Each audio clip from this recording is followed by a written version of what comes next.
Amerika Serikat rilis gelombang serangan udara terbaru bidik fasilitas militer strategis Iran.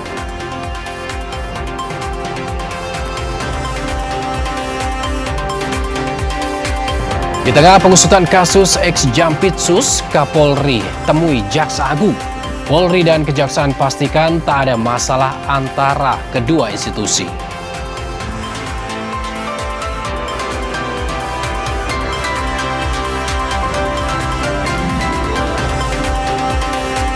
Kejaksaan Agung memastikan mantan Jampitsus Febri Adriansyah masih berada di Indonesia. Febri terjerat 3 kasus dugaan korupsi.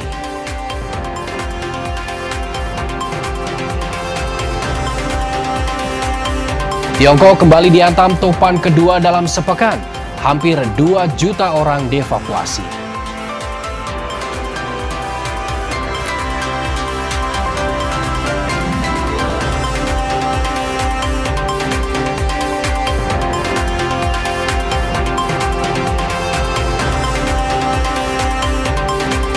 Rivalitas sengit Inggris dan Argentina akan tersaji di semifinal Piala Dunia.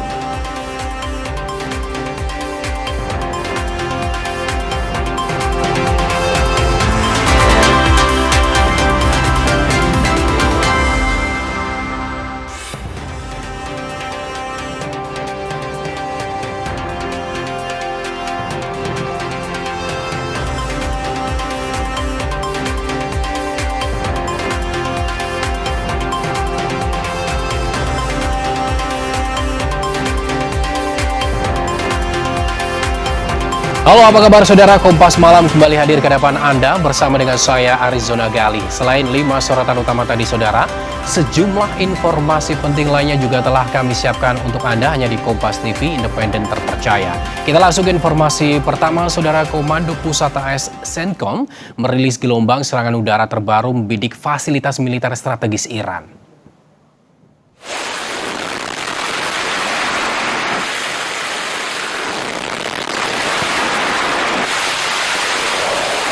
Rilis resmi militer AS menyebut operasi ofensif atas arahan langsung Presiden AS Donald Trump untuk menangkal Teheran.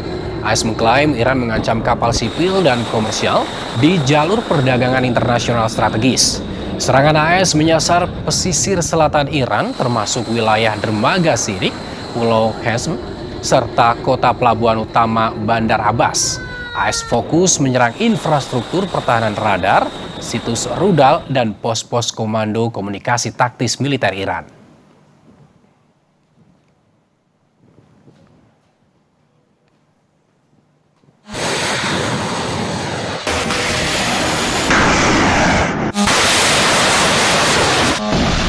Militer Iran merilis serangan terbaru terhadap pangkalan Amerika Serikat di negara sekutu.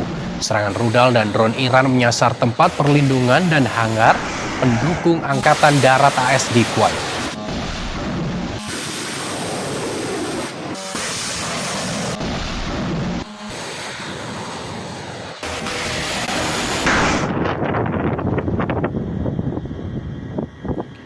Kerusakan dampak serangan Iran di Kuwait juga terlihat di pangkalan militer Amerika Serikat di Kuwait.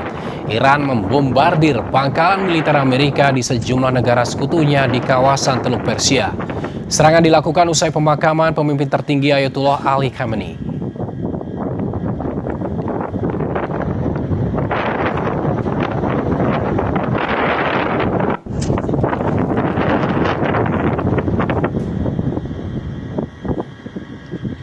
Anggota Dewan Kebijaksanaan Iran atau penasihat Mujtaba Khamenei, ada Mohsen Rezai, menegaskan bahwa Selat Hormuz lebih penting daripada puluhan bom atom.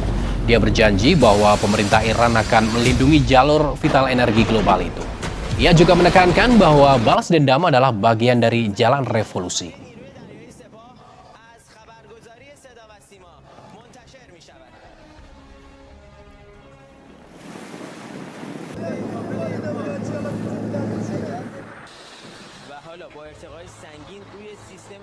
Saudara, Selat Hormuz kembali ditutup usai AS Iran kembali saling serang. Lalu bagaimana nasib damai permanen keduanya? Kita bahas bersama Head of Center for Intermestic and Diplomatic Engagement atau CIDE. Ada Pak Anton Ali Abbas. Selamat malam Pak Anton. Pak Malam Anton, Mas Galih. jika kita melihat AS dan Iran ini kembali saling serang, bahkan ini terjadi saat gencatan senjata dilakukan. Anda membacanya seperti apa, Pak Anton? Ya, sebenarnya ini bukan berarti kemudian perang telah kembali terjadi atau itu bentuk deklarasi perang, tapi saya melihatnya memang kalau kita bicara dalam konteks penyelesaian konflik, apalagi ini negosiasi damai, adanya pertempuran aktif di tengah ada negosiasi itu adalah hal biasa. Gitu, karena memang masing-masing pihak itu mencoba untuk memelihara leverage ya, posisi tawar mereka masing-masing dalam perundingan dan ini yang sebenarnya ingin ditunjukkan baik oleh Amerika Serikat maupun juga oleh Iran. Memang terlihat terkesan paradoks. Kenapa? Karena mereka sedang berupaya untuk mewujudkan perdamaian yang sifatnya permanen. Setelah kemarin sudah disepakati, misalnya ada beberapa poin yang MOU yang kemudian ditindaklanjuti, tapi kemudian terjadi pertempuran. Tapi bagi saya ini adalah polanya tetap sifatnya adalah limited war, bukan open war seperti sebelum-sebelumnya. Kenapa demikian? Karena masing-masing pihak misalnya itu mencoba memitigasi dampak ya. Jadi mereka mencoba memang mengontrol apa possibility impact-nya dari sebuah serangan itu. Jadi kalau misalnya memang serangan ingin membabi buta, tentu saja misalnya Amerika Serikat akan menyerang saja itu prosesi pemakaman gitu atau juga infrastruktur sipil misalnya.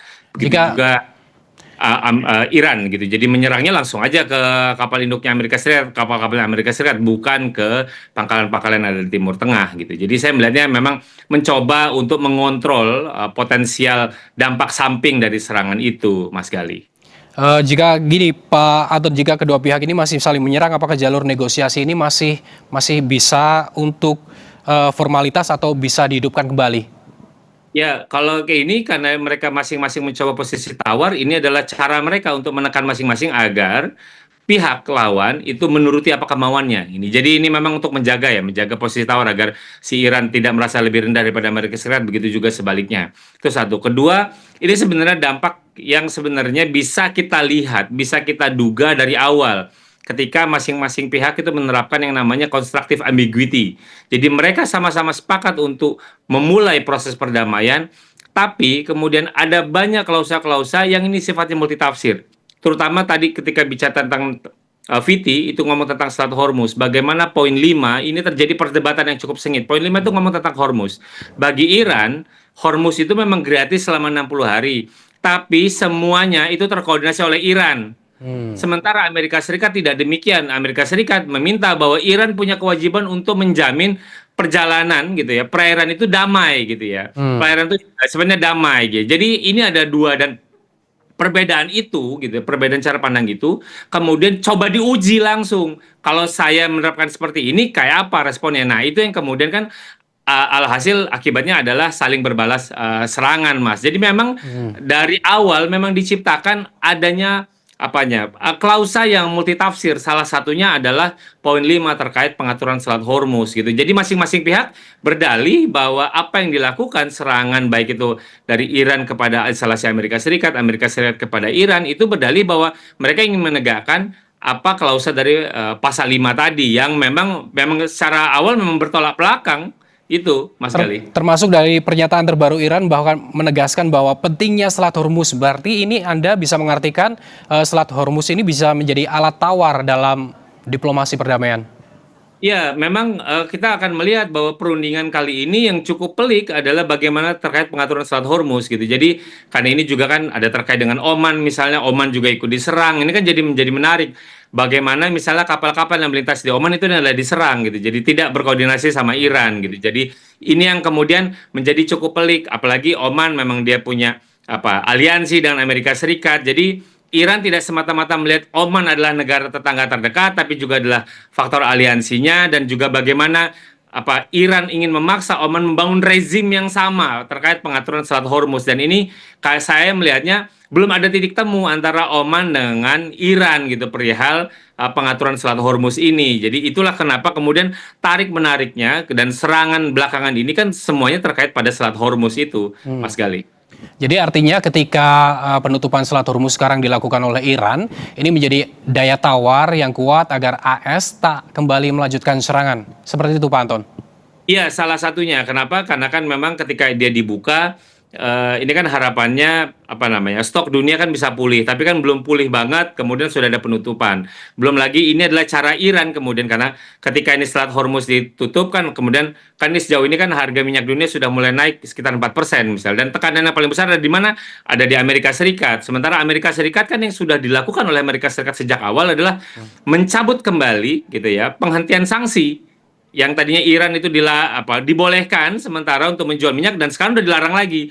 Kan Iran berharap ya kalau misalnya memang kita ingin bernegosiasi, sanksi dilepas lagi, jangan lagi diterapkan kembali. Jadi memang ada banyak facet yang bisa kita lihat dari krisis yang terjadi di belakangan ini, Mas Gali. Oke, terakhir Pak Anton, ini masih ada harapan untuk perdamaian antara AS dan Iran. Mungkin siapa atau dari mana negara yang bisa memediatori hal ini? Pertama memang kita harus lihat dalam beberapa hal. Yang pertama, apakah misalnya ancaman mujtaba yang terkait dendam harus disalurkan ini akan diwujudkan dengan IRGC yang semakin keras, atau kemudian ada sikap moderasi dari misalnya Presiden Pezeshkian dan juga misalnya Menlu dan lain-lain. Itu satu. Yang kedua, memang kita lihat juga nih, sejauh ini perundingan masih tetap diupayakan oleh berbagai negara. Ada Qatar, ada Oman, ada Mesir, lalu ada Pakistan. Ini masih tetap mengupayakan. Tapi kita juga harus melihat apakah misalnya tanggal 10 lalu, setahu saya Oman itu memanggil dubes Iran, ya, dubes Iran yang ada di Muscat gitu untuk meminta penjelasan. Apakah kemudian buntut dari pemanggilan itu kemudian Oman mundur dari fasilitator atau maju terus? Nah, ini kita akan lihat apakah kemudian nanti akan ada yang mundur atau tidak mundur, karena bagaimanapun juga ini komitmen dari para pihak yang bertikai ini kan masih sangat lemah gitu ya, untuk terus memajukan proses perundingan. Dan ini yang kita harus lihat dalam 2-3 hari ke depan, apakah kemudian saling berbalas ini akan terus makin kuat gitu, dan juga Iran semakin menyasar negara-negara tetangga, atau seperti apa. Kita masih akan menunggu, Mas Gali. Kita akan masih menunggu dan siapa nanti akan menjadi mediator agar diplomasi damai ini dapat terwujud. Terima kasih Pak Anton Ali Abbas, Pangkat Militer Chidi telah bergabung bersama kami di Kompas Malam. Kita ke informasi selanjutnya, Saudara. Kejaksaan Agung memastikan mantan Jampitsus Febri Adriansyah masih berada di Indonesia. Febri terjerat 3 kasus dugaan korupsi. Kepala Pusat Penerangan Hukum Kejaksaan Agung, Anang Supriyatna bilang, hingga saat ini belum ada jadwal pemeriksaan terhadap mantan Jampitsus Febri Adriansyah. Penyidik disebut masih mempelajari berkas dan barang bukti yang telah dilimpahkan dari Polri. Kejaksaan memastikan Febri masih berada di wilayah Indonesia dan telah dicegah ke luar negeri.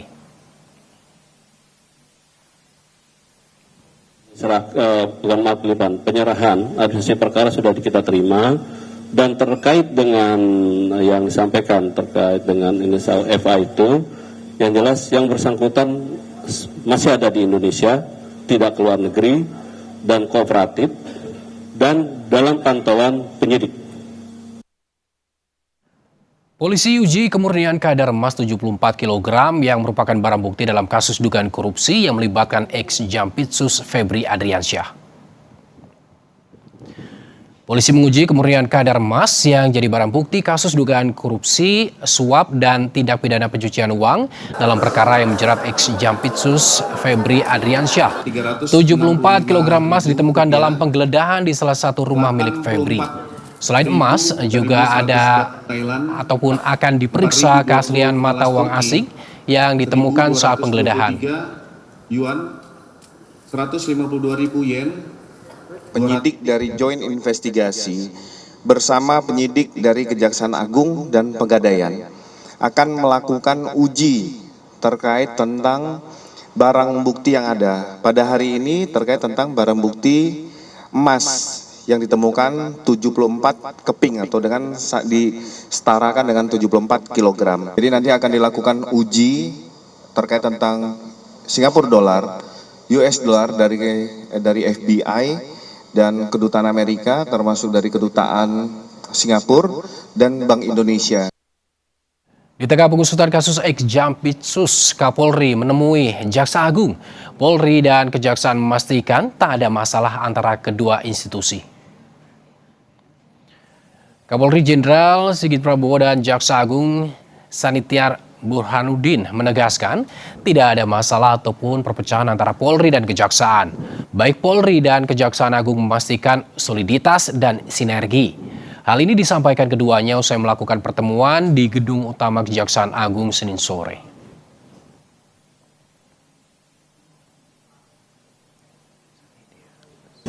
Yang saya hormati kakak asuh saya, Pak Jaksa Agung, Pak Sanatyar Burhanuddin. Bagaimana ke depan tentunya kemitraan yang ada, sinergitas yang ada akan terus kita perkuat dan kita tingkatkan.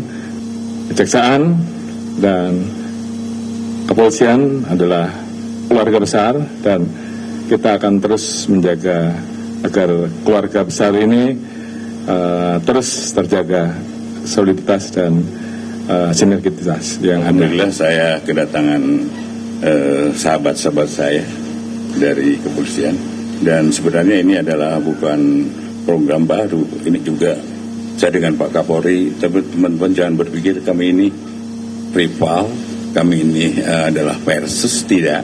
Jadi kami sejak dulu kami sudah mengenal secara pribadi beliau, kemudian kami sama-sama, saya jadi Jaksa Agung, beliau sadar Kapolri, kemudian jangan juga berpikir karena ada hal-hal sesuatu kemarin, ini adalah silaturahmi yang biasa kami lakukan.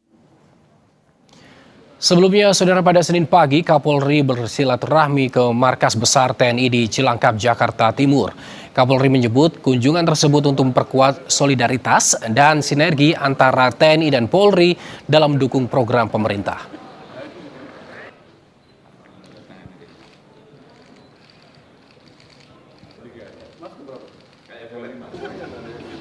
Saudara, Menko Polhukam periode 2019-2024 Mahfud MD menilai diserahkannya perkara kasus korupsi dan TPPU mantan Jampitsus Febri Adriansyah dari Polri ke Kejaksaan Agung tidak sesuai KUHP. Menurut Mahfud, pelimpahan perkara hanya dapat dilakukan apabila penyidikan telah selesai. Terdapat minimal 2 alat bukti dan tersangka sudah diperiksa oleh penyidik. Namun dalam kasus ini, Febri belum pernah diperiksa oleh penyidik Polri.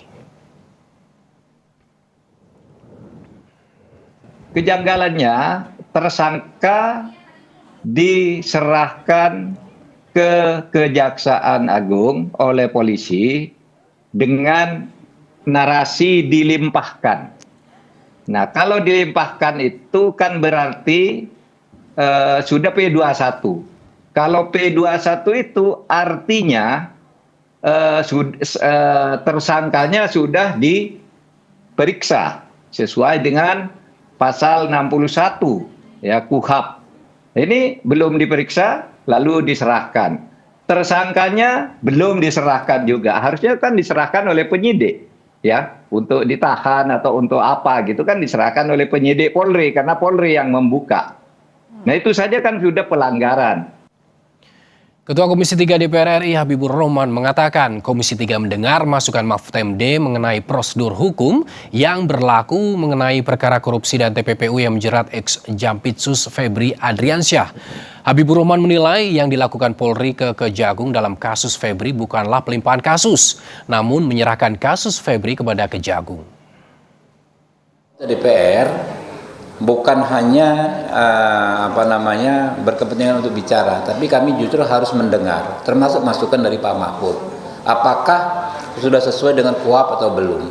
Ya, kalau menurut Pak Mahfud belum sesuai dengan KUHP, ya mungkin kami juga akan undang Pak Mahfud. Ya, kami akan dengar pendapat beliau, kan beliau profesor. Ya, kita tentu kalau keilmuan harus banyak belajar dari beliau. Kalau menjadi masukan, ya akan kami teruskan.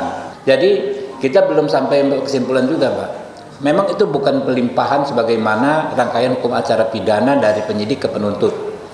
Ya, itu bukan, itu penyerahan penanganan perkara dari. Saudara, Inggris dan Argentina akan menjalani ujian besar kala keduanya bertemu di semifinal Piala Dunia. Rivalitas sengit antar keduanya diprediksi akan menambah panas jalannya pertandingan. Analisisnya usai jeda.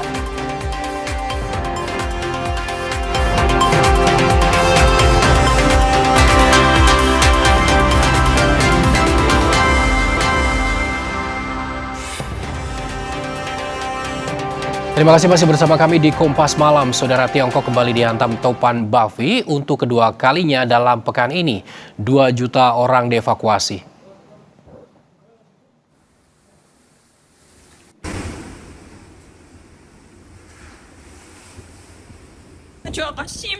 Topan Bavi ini pertama kali mendarat di pesisir Taizhou pada Sabtu malam 11 Juli 2026. Tak berselang lama, topan ini kembali mendarat kedua kalinya di daerah Wenzhou pada tengah malam. Usai menghantam beberapa pulau kecil di Jepang, badai ini juga mengguncang Taiwan.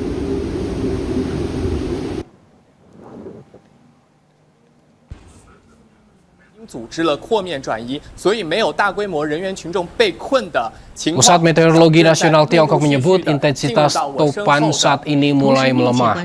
Meski intensitas badai mulai melemah, Bandara Internasional Pudong, Shanghai, membatalkan sekitar 653 penerbangan. Dampak badai yang terjadi lebih dari 1.300 pohon tumbang di kota pesisir Yuqing. 扫等方盐湖区强降雨导致多条道路积水严重，最深处接近成人腰部，部分车辆在积水中。 Lalu bagaimana dampak topan Bavi terhadap warga negara Indonesia di Tiongkok? Sudah bergabung Wakil Kepala Perwakilan RI untuk Republik Rakyat Tiongkok, ada Parulian Silalahi. Selamat malam Pak Parulian. Selamat malam Bung Gali. Pak Parulian, update kondisi terkini pasca topan Bavi, seperti apa dampaknya? Apakah ada warga negara Indonesia yang juga terdampak akibat topan Bavi ini? Ya, selamat malam. Betul, kami di KBRI Beijing bersama dengan konsulat jenderal kami yang berada di Guangzhou, Shanghai maupun Hong Kong sedang memonitor kondisi cuaca ekstrim yang melanda Tiongkok dalam beberapa hari ini. Ada 2 topan atau taifun besar, yaitu Bavi yang melanda di kawasan pesisir timur dan utara Tiongkok, maupun ada topan Maisak yang ada di pesisir selatan Tiongkok. Selain dari kedua topan itu juga ada hujan lebat atau hujan tropis, ya. Lalu ada juga banjir bandang di daerah Provinsi Guangxi di selatan, dan bersamaan dengan itu sebetulnya juga ada gejala alam ekstrim berupa gelombang panas atau heat wave yang melanda Tiongkok. Dan kami memonitor semua itu. Untuk di daerah yang terdampak untuk topan Bavi, kami ada data 195 WNI yang berada di daerah kawasan tersebut, di daerah kawasan timur dan utara, itu kayak Provinsi Shandong, Provinsi Hebei, maupun juga Provinsi Liaoning. Sejauh ini mereka dalam keadaan aman, tidak melaporkan adanya kondisi darurat atau kondisi kesulitan terdampak dari bencana alam yang terjadi. Demikian juga sekitar 95 warga negara Indonesia yang tercatat di daerah selatan untuk daerah Guangxi. Sejauh ini kami belum menerima laporan, mudah-mudahan mereka juga selalu dalam kondisi baik sampai usai dari topan baik yang ada di selatan maupun di utara dan timur Tiongkok. Begitu Bung Gali. Tadi kan ada ini Pak Parulian, ada sekitar 195 WNI ini berada di timur dan utara. Namun jika kita lihat di topan Bavi ini kan dampaknya itu terjadi di bagian selatan kalau nggak salah Pak Parulian. Ini bagaimana Anda koordinasi dengan WNI terkait dengan dampak ini? Ya, jadi yang utama kami sampaikan, dan tentunya ini adalah salah satu dari kelebihan pemerintah setempat. Mereka melakukan peringatan dini dan juga evakuasi untuk seluruh warga yang ada di daerah-daerah kawasan tersebut. Secara total memang ada sekitar 2,8 juta penduduk yang dilakukan evakuasi. Memang sebagian besar di daerah-daerah pesisir pantai yang berhadapan langsung dengan topan. Sementara sebagian besar dari WNI kita berada di kota-kota yang cukup besar, ya, berada sebagai mahasiswa, sebagai pekerja. Mereka pada dasarnya dalam kondisi yang cukup aman, memang harus menjaga jangan sampai berada di dataran rendah atau keluar dari untuk kegiatan dan berada di dalam kediaman atau rumah apartemen masing-masing. Ini topan Bavi ini dilaporkan oleh Badan Meteorologi setempat ini sudah mulai mereda atau menurun kondisinya. Apakah aktivitas di sana juga sudah mulai normal, Pak Parulin? Ya, sudah mulai berkurang topannya. Jadi setelah melanda atau mendarat di mainland Tiongkok pada 2-3 hari lalu, ya, tanggal 10 mulai dan tanggal 11, saat ini sudah melandai, lalu masuk kepada hujan lebat. Jadi dari topan dengan angin yang kencang, sekarang itu hujan cukup deras, sehingga diharapkan dalam 1-2 hari ini akan dimonitor terus supaya itu bisa pulih kembali. Baik, terima kasih Pak Parulian Silalahi, Wakil Dubes atau Wakil Kepala Perwakilan RI untuk Republik Rakyat Tiongkok. Semoga harapannya adalah WNI yang berada di sana masih ataupun baik-baik saja. Terima kasih sekali lagi Pak Parulian. Sama-sama Bu Kali. Sama-sama, selamat malam. Saudara, sebuah kaos raksasa Lionel Messi melayang di atas kota Rosario usai Argentina melaju ke semifinal Piala Dunia 2026. Usai jeda kami kembali.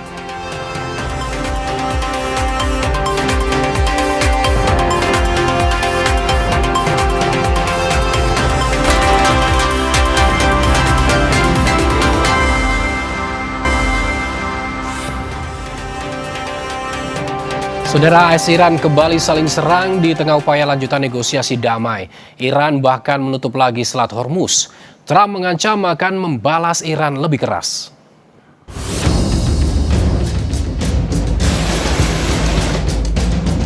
Sengit saling serang antara Iran dan Amerika Serikat. Iran memperluas serangan ke sejumlah target milik Amerika Serikat di negara-negara Teluk. Qatar yang selama ini menjadi mediator perundingan juga tak luput dari serangan Iran. Langkah agresif Iran merespons gelombang serangan Amerika Serikat yang menargetkan militer Iran di berbagai lokasi pada Minggu waktu setempat. Sebagai balasan keras, Iran malah kembali menutup jalur pelayaran strategis yang menjadi urat nadi perdagangan energi dunia, Selat Hormuz. Intensitas saling serang itu mengancam upaya diplomasi keduanya untuk mengakhiri perang. Dalam nota kesepahaman damai sementara Amerika Serikat Iran yang disepakati pada 17 Juni lalu, termuat 3 poin, yakni penghentian operasi militer permanen, pembukaan Selat Hormuz, serta komitmen nuklir dan pencairan aset. Namun, tak hanya operasi militer dan Selat Hormuz yang masih pelik, persoalan nuklir juga masih berada di jalan buntu. Iran menyatakan tak akan menyetujui inspeksi PBB terhadap fasilitas nuklir mereka. Iran menuduh Amerika Serikat telah menghancurkan nota kesepahaman dan hanya akan memenuhi poin kesepakatan damai selama Amerika Serikat juga melakukan hal yang sama. ما اگر 14 بند یادداشت تفاهم رو در نظر بگیریم اجزای مختلفش رو آمریکایی‌ها در این مدت کوتاه به نوعی مسله کردند. ما هم از اول گفتیم تعهد در برابر تعهد، ما مادامی تعهداتمون رو اجرا خواهیم کرد که طرف مقابل به تعهداتش پایبند باشه. در عمل هم نشون دادیم هر جا که طرف مقابل نقض کرد ما هم تعهداتمون رو اجرا نکردیم. Presiden Amerika Serikat Donald Trump menegaskan akan menyerang Iran lebih keras sebagai balasan. We just hit them very hard. And I say we hit them 20-1. Every time they hit us, we're going to hit them 20. And we did it last night. We did a little something today, but it was really retribution for last night. They hit actually 3 boats, not 2. And when they hit, we hit back much harder. Di sisi lain, Perdana Menteri Benjamin Netanyahu tetap ingin mencegah Iran mengelola senjata nuklir. אנחנו מרסקים בשיטתיות את ציר הרשע והטרור האיראני שניסה לקדם את התוכנית להשמדת ישראל באמצעות טבעת חנק של טרור שהוא פרס סביבנו. Menuju berakhirnya 60 hari masa gencatan senjata Amerika Serikat Iran, keduanya justru saling serang. Hal ini membuat masa depan perdamaian Amerika Serikat Iran secara permanen jadi semakin buram.